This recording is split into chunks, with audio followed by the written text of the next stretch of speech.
Mr. Deputy Speaker, sir, I am pleased to present this historical bill to the House.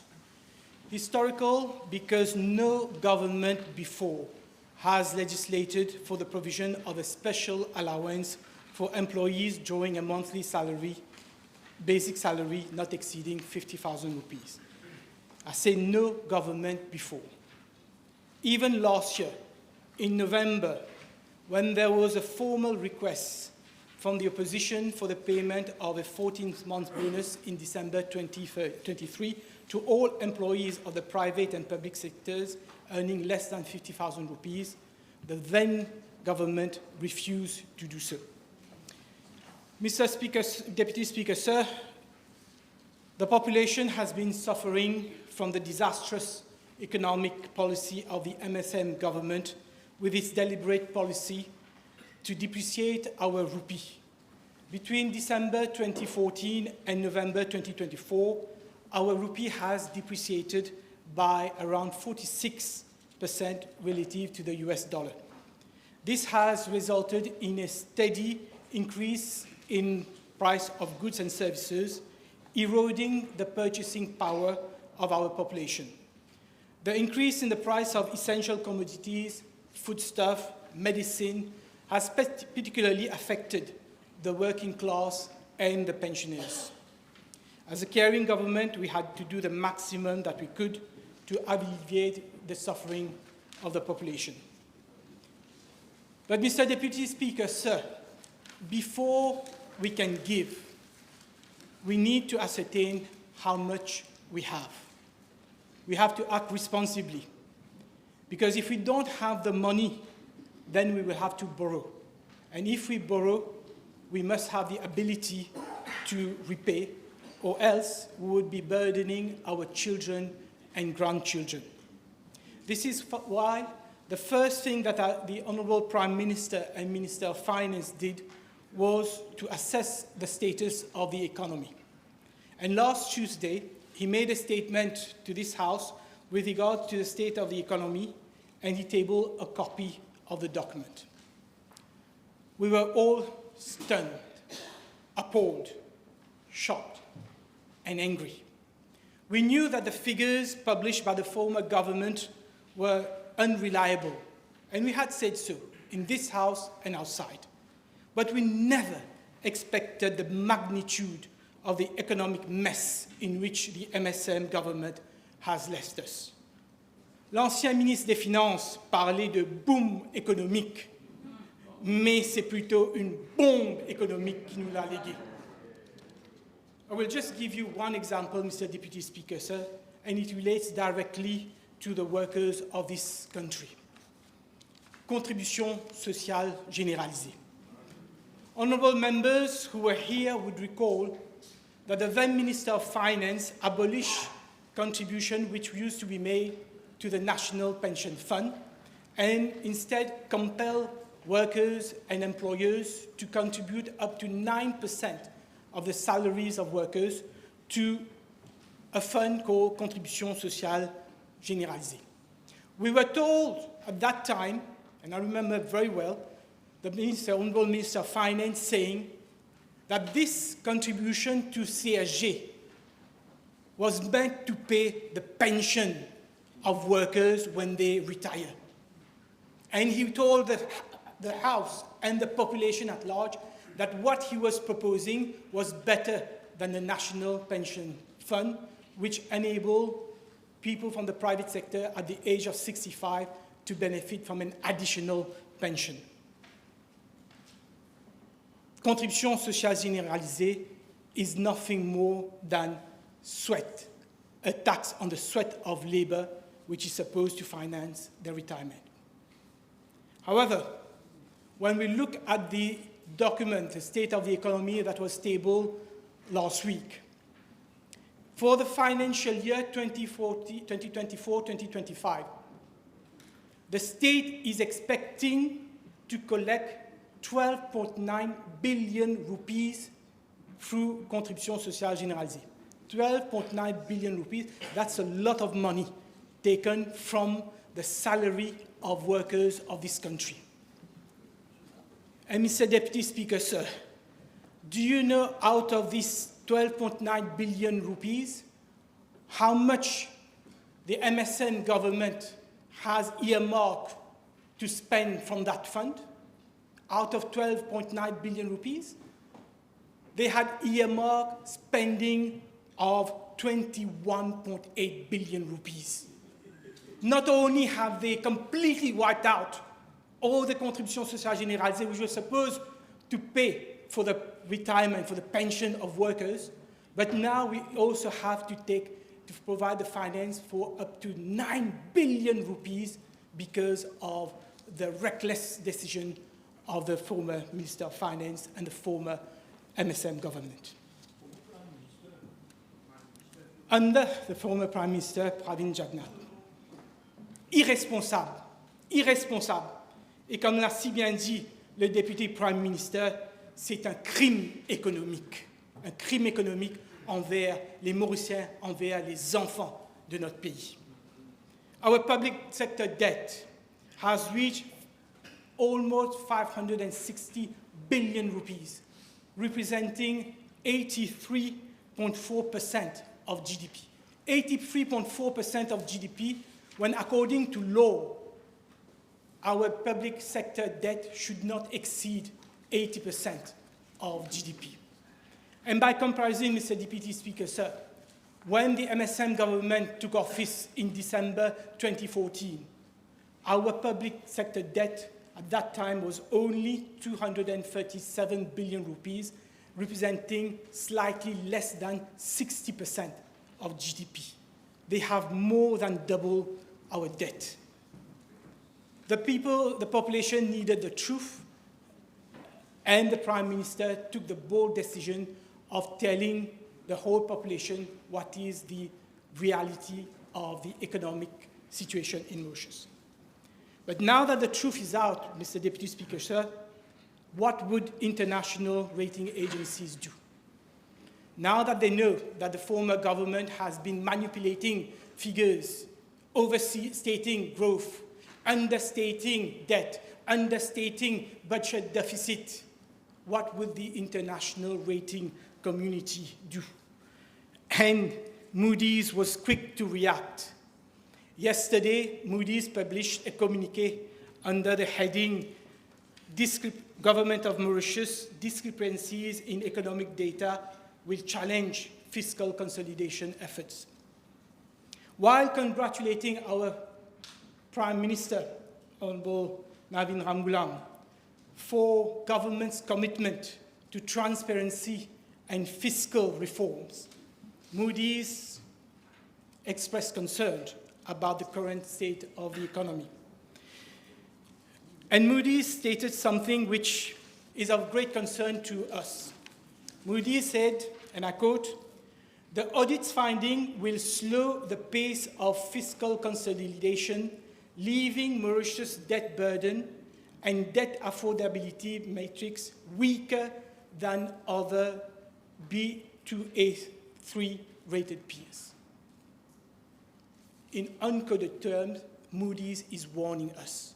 Moody's is warning us. It's telling us that based on the new data that we have been providing them, we rate our economic situation is worse than other countries which find themselves in the same rating band as ours, Baa3. And as expected, Moody's ended by telling us that we need to implement reform aimed at debt reduction. And I have to add, Moody's statement came before the bill was presented to this House. So Moody's is not aware of what we intend to do in terms of the payment of a special allowance. So we're going to face a tough time convincing Moody's not to downgrade us, Mr. Deputy Speaker, sir. And we're already at the last threshold of investment grade. If we are downgraded by Moody's, we will become junk status. And if we become junk status, it will be very difficult for Mauritius to raise finance on the international market. And even if we are able to raise finance in the international market, it would be at a premium, at a higher interest rate. And downgrading the Mauritius to junk status will have a direct impact on our bank, on our banking system, and on the image of Mauritius as a serious financial center. So, and we should not, Mr. Deputy Speaker, sir, take the threat of downgrading or being downgraded lightly. Just a few days ago, Moody's downgraded France rating just hours after President Macron appointed his new Prime Minister, Mr. François Bayrou. So it is against this backdrop, Mr. Deputy Speaker, sir, that we are bringing this bill before the House. And this special allowance that we are proposing through this bill, the payment of this special allowance, is part of a larger package which government is introducing. For this bill, we are providing for the payment of 1 month's basic salary to 420,200 employees from both the private and public sector, representing some 90% of total employees in this country. So after passing of this bill, 90% of workers of this country would be getting an additional month of basic salary. The second measure that we are introducing as part of the package is to give 1 month's allowance to every pensioners, our senior citizens, widows, orphans, disabled persons. They will also get an additional 1,000 rupees as from January next year. This alone, Mr. Deputy Speaker, sir, will represent a funding of more than 5 billion rupees from the state. The third measure that we are proposing is to grant a salary compensation of 610 rupees per month for all workers whose basic salary is less than 50,000 rupees. We decided to give this salary compensation, which represents the inflation rate, official inflation rate multiplied by the minimum wage. We decided to give this despite representation to the contrary by the business community, and in particular, Business Mauritius. The fourth measure in this package is to reduce the price of petroleum products by 5 rupees per litre. And Mr. Deputy Speaker, sir, this is just the beginning. We will do more as we implement our structural changes, as we install fiscal discipline, as we cut down wastage of public funds, and as we boost our economy. With your permission, Mr. Deputy Speaker, sir, I will now talk about the salient features of this bill. Clause 2 of the bill defines basic wage or salary and specifies that the basic wage and salary include additional remuneration payable for the year 2024 and the wage relativity adjustment payable as from the 1st July 2024. This is why it was very important that we pass the first bill, which we have just done, amending the Employers' Relations Act to provide for the payment of this additional salary compensation with effect from 1st of July 2024. So now the basic salary will include also that adjustment to the basic salary. The definition of employee is in line with the general definition of worker under the Workers' Rights Act and includes part-time employees. Now you will note from the definition of section that employee does not include a public officer, a local government officer, an employee of a statutory body who is or has opted to be governed by the terms and conditions of the Pay Research Bureau. Now, this provisions of the bill has caused a lot of confusion.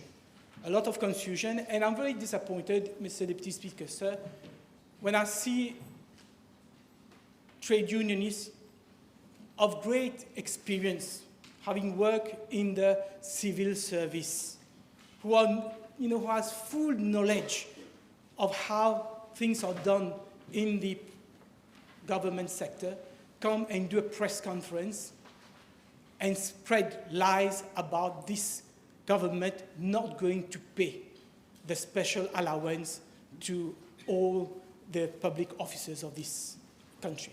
This is not the case.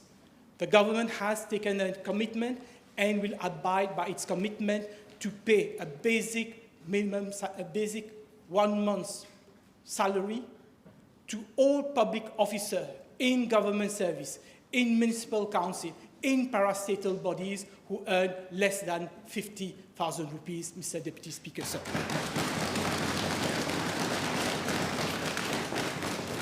The reason why it is not in the bill is because this bill concerns employees of the private sector. With regards to employees in government and those governed by the PRB, it is done any additional salary, and it is done every year when we have to increase the salary compensation. It is done by way of a circular issued by the Financial Secretary, by the Ministry of Finance, addressed to the head of departments, the supervisory officers of each ministries and departments. And those supervisory officers then in turn informs all the municipal council, the local authorities, the parastatal bodies, the other public bodies which falls under their responsibility and direct them to effect the payment of compensation. And this time also, this is the same methodology that is going to be applied, so we don't need any amendment to the law to provide for the payment of special allowance to public officers. Just like we don't need any amendment to the law to pay the pension to the senior citizen, to the orphan, widows, and disabled person. This has already been taken care of by the Honourable Minister of Social Security, and understand that they are going to be paid before year end. They've started to be paid as from this week in the post office and in banks. So even before the passing of this bill, pensioners are being paid their additional 1 month's pension.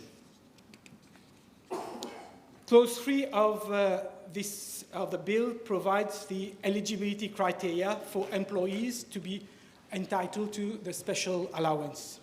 Provision is made for the payment of special allowance to employees who have been in employment for the whole or part of the year. Subsection 3 sets out the different circumstances where an employee having worked for part of the year will be entitled to special allowance. And subsection 4 clarifies that where an employee has been in the employment of more than one employer, then each employer will pay his pro rata share of the special allowance. Subsection 5 provides for the payment of special allowance in 2 installments. The first installment must be paid on or before the 31st of December of this year, before year end. The second installment must be paid before the end of January. Now, why 2 installments? Simply because we have received representation from the workers, from the trade unionists, who told us to make the payment in 2 installments because they want to have cash in January to pay for school materials and school uniform. That is why we're not paying all the special allowance in one go in December. Provision is also made in this bill where the employer and the employee so agrees for the payment to be made in up to 4 equal installments. But it's strictly where the employer and the employees agree. If there is no agreement, then the default rule is still payment has to be made half before year end and half by 31st of January.